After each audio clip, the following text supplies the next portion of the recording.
Everybody, this is your girl Cordnie Ellese, and welcome to my channel on Mommyhood and Entrepreneurship. And today we are going to be talking about how you can plan your business for the very next year. All right, so this is going to be like an all-over plan. Of course, you can't plan every single thing, but this will at least help you be prepared for this entire year. The very first thing that you need to do is you need to realize the current circumstances. The most obvious circumstance, which is the circumstance of the world, because of course we all know that the entire world got hit with COVID. And then the second, not so obvious, not so easy to figure out circumstance is what are your current financial situations as far as your family, yourself, your business. What are your current financial situations? You need to know what you're more than likely going to be able to do, even though we know that the entire world can change and that anything can flip at the switch of a light. But at the end of the day, right now, while we're trying to plan for our year, you at least need to know what kind of things you might be working with for this year. All right, so now that you figured out your current circumstances, whether it's the world, whether it's your business, your family, your household, then the very next thing that you need to do is figure out the dates that you already know for this incoming year. That can be clients that you've already planned, holidays that are already important to you, birthdays that you already know. This is the time where you go in and plug in all of those things.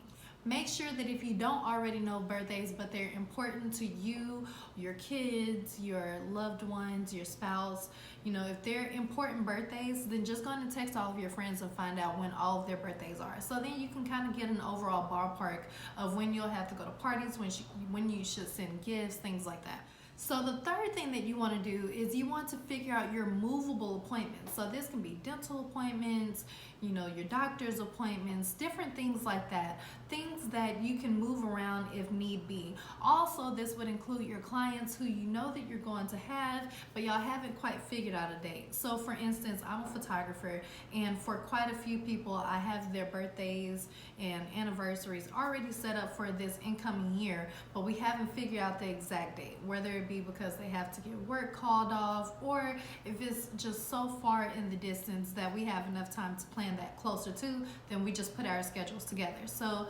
we put in a tentative date, but that date can be moved within about a month and a half of that actual time. So if I have a birthday shoot in November, we're not scheduling for the exact day now. So for some people we can do that, but for others we can't. So this is going to be the time where you will put in all of those movable appointments or appointments that are still pending, and at least have those in your schedule and ready to go.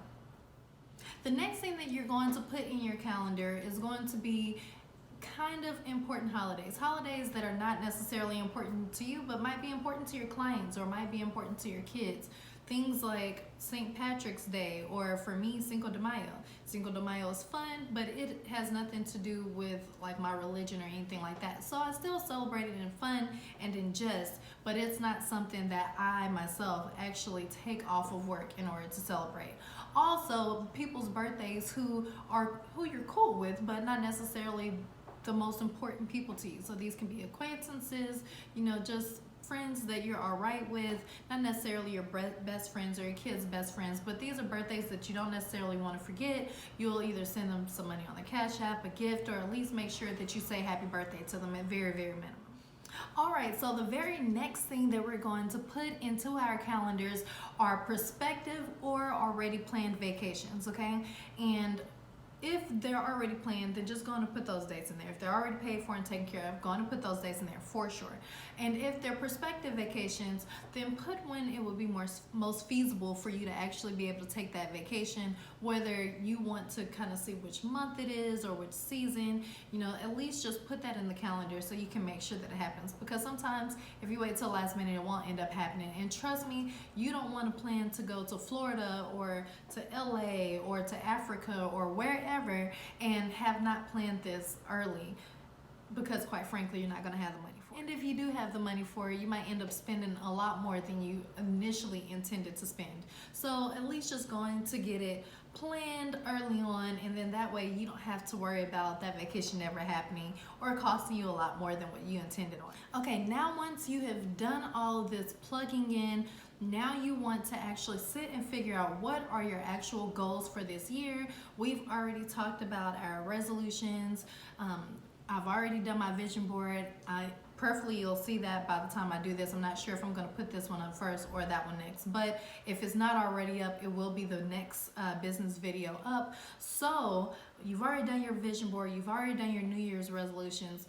Now you actually need to plug those on into your calendar so you can figure out kind of where they fit in. So for each quarter, you want to make sure that you have 1 to 3 projects that you're working on and that you have a plan for those projects. But you want to make sure you don't go over 3 because you don't want to overwhelm yourself with projects, especially if they're new projects that you're working on. Go into each quarter and go into each month within that quarter and put together an actual plan for that month and for that quarter for those goals, those projects, and those priorities. Then after you've put together this actual yearly business plan, then you want to go in and put in an additional marketing plan, because they are 2 completely different things, for that particular project during that month and during that quarter. And you want to make sure that you do this for the entire year so that you're a little bit more prepared than nothing.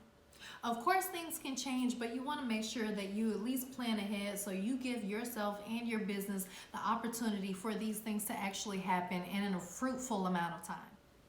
So then the next thing that you're going to focus on, the very last thing that we're going to focus on for our yearly business plan, is we are going to incorporate a pretty loose social media plan. And in that social media plan, we are going to detail the different holidays, the different season changing, anything that could impact what we would post for that social media for that quarter and for that month. In addition to that, you want to make sure that you have a running list of really good captions so that you make your life a whole lot easier when it comes time for you to plan your posts. Well, thank you guys so much for tuning in. This was my video on planning out your entire year for business. Make sure you like, comment, subscribe, and share, and I look forward to chatting with you guys in the comments. Ciao!